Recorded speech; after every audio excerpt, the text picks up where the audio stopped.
Ukraine, 1995. Over 4 months, 9 houses burned to the ground. Inside, 43 dead bodies, including children. Most were shot at close range. The rest, killed with an axe. In police files, it was called a village purge. Officially, it was blamed on economic collapse and chaos after the fall of the USSR. But this was no accident and no gang war.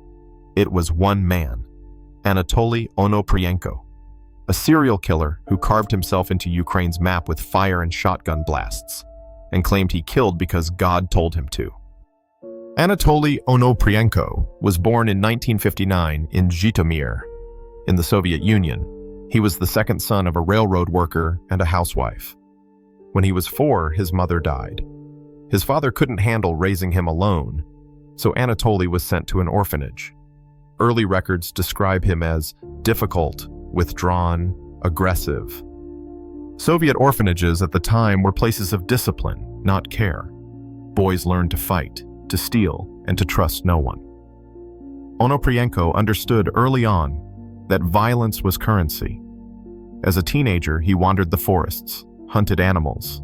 At 15, he entered the police system for the first time. Theft. Then came break-ins, assaults, petty smuggling. Onopriienko learned how to disappear, and no one came looking for him. Years passed. Ukraine was still part of the USSR, a gray country, gray streets. Anatoly had one goal: survive. He had no family, no friends. All he had left was a gun and a cold plan for the future. Later during interrogation, he said, "A man with nothing fears nothing, and a man is just a bag of meat. Sometimes you have to open it." Onopriienko grew up and vanished until 1995, when he came back with a new plan, not to steal, but to kill. This story doesn't end with one murder. If you don't want to miss what we uncover next, subscribe to Duskwoven. Here, the facts cut deeper than Anatoly's shotgun. The 1980s. Onopriienko is in his 20s. Officially, unemployed, sometimes working on river barges. Unofficially, a thief. The first victims appear along routes between Zhytomyr and Lviv, truck drivers sleeping in their cabs. A shot to the head, a quick search, then gone into the forest. The militia logs them as unsolved robberies. In 1989, Anatoly disappears from Ukraine. For years, he lives in Western Europe, according to Interpol files. Austria, Germany, the Netherlands. He steals cars, breaks into hotels. He's arrested in Nuremberg for smuggling and deported back to the USSR. By then, the collapse of the Soviet Union opens borders and closes archives. Onopriienko returns to Ukraine practically invisible. Officially, no one knows where he's been. No files, no witnesses. In 1994, he stays with relatives in Zhytomyr. No one knows he's carrying a shotgun and a notebook with addresses of small villages. In his testimony, he later says that in Europe he realized one thing: stealing is a waste of time. It's easier to kill a man than to rob him. In the winter of 1995, he picks up his shotgun, boards a train, and heads west. This time, it won't be theft. This will be a purge. January 1995, Western Ukraine. Anatoly Onopriienko steps off a train in Lviv Oblast. He has a sawed-off, double-barreled shotgun wrapped in cloth, an axe, a cheap flashlight, and no plan to stop. His targets are random. Houses on the edges of villages, far from main roads, no dogs, no neighbors close enough to hear screams. The first house he picks belongs to a middle-aged couple and their 2 children. He watches from the tree line until the lights go out. Then he breaks a window. Inside, he fires at the father first, then the mother. He doesn't speak. The children wake up when they hear the gunshots. He shoots the older one and kills the younger with the axe. Before leaving, he sets the wooden house on fire, erasing evidence, removing witnesses.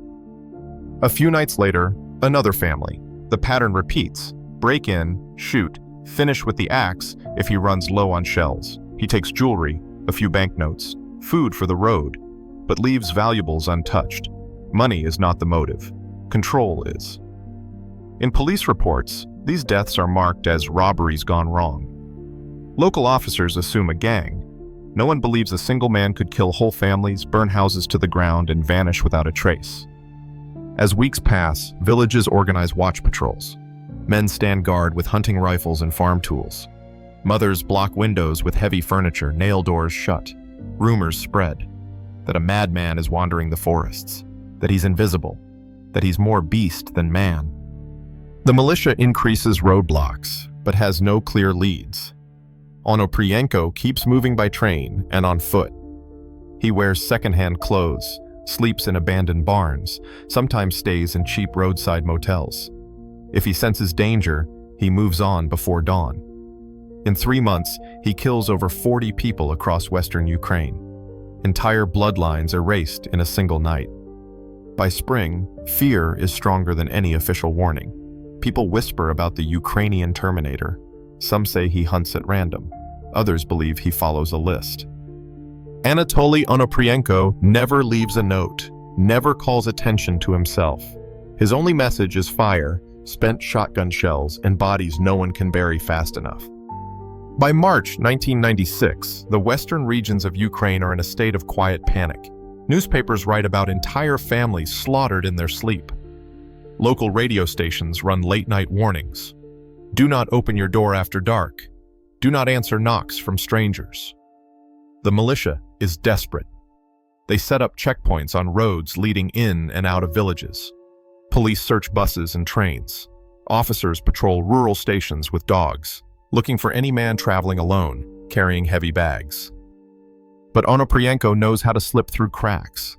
He chooses freight trains over passenger cars.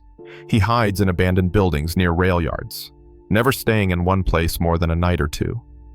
He walks miles through forests to avoid police lines.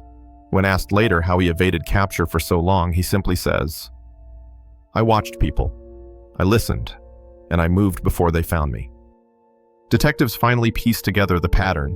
The killer travels light, strikes at random, then vanishes by rail. They name him in internal reports, the Terminator. Rumors fly through villages. Some claim he's not human, but a shapeshifter, a werewolf, a spirit of the forest punishing sinners.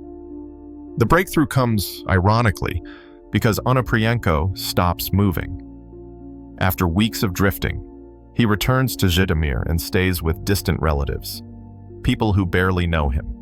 He says he's looking for work. He spends days in the house, quiet, polite. But at night, he locks himself in the spare room. He carries an old canvas bag everywhere. The man of the house grows suspicious.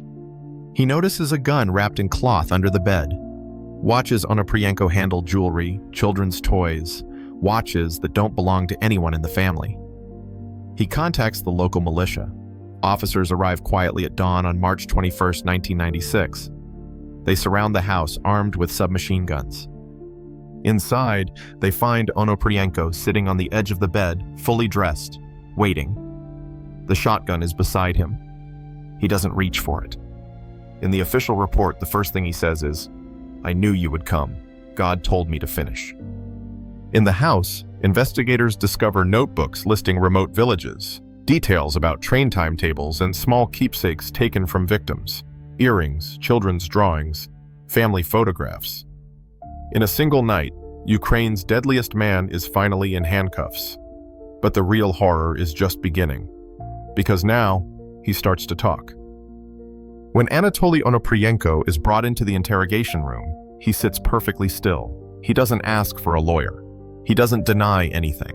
In fact, he talks too much, describing each killing in cold, clinical detail. To the investigators, it sounds less like a confession and more like an inventory. He says he never felt regret. He calls his victims waste and human garbage. He insists he was chosen, an instrument to cleanse Ukraine of the weak. When asked why he burned houses after shooting entire families, he answers, "To clean the place properly. No bodies, no smell." The press dubs him the Ukrainian Terminator. Families of the victims packed the small courthouse in Zhytomyr to catch a glimpse of him behind the glass cage. He rarely lifts his eyes. When he does, it's usually to smirk. During testimony, he calmly corrects prosecutors when they get dates or victim counts wrong. Witnesses describe how he listens without emotion as parents read names of murdered children. He leans back, fingers interlocked behind his head. One mother asks him directly, "Why my son?" Onopriienko shrugs. He was there. The initial sentence is death by firing squad. But by then, Ukraine is under a moratorium on capital punishment. The sentence is commuted to life in prison. Onopriienko shows no reaction, no last statement. He's moved to a high-security cell where he spends the next 17 years alone. He never writes letters. He never accepts visits from priests or psychologists. Guards say he rarely speaks. When he does, it's usually about food or the temperature in his cell. In 2013, Anatoliy Onopriienko dies behind bars, officially of heart failure. Some believe he went quietly in his sleep. Others say the prison wanted him gone. For the families, there's no closure. The burned houses were never rebuilt. The villages remember, but the story is rarely told aloud. In old court archives, his words still sit on dusty pages. "I didn't kill for pleasure. I killed because I had to," the voice told me. And that voice echoes every time the train tracks tremble at night. If you want more true stories buried in the shadows, subscribe to Duskwoven. Some doors should stay closed. Here we open them.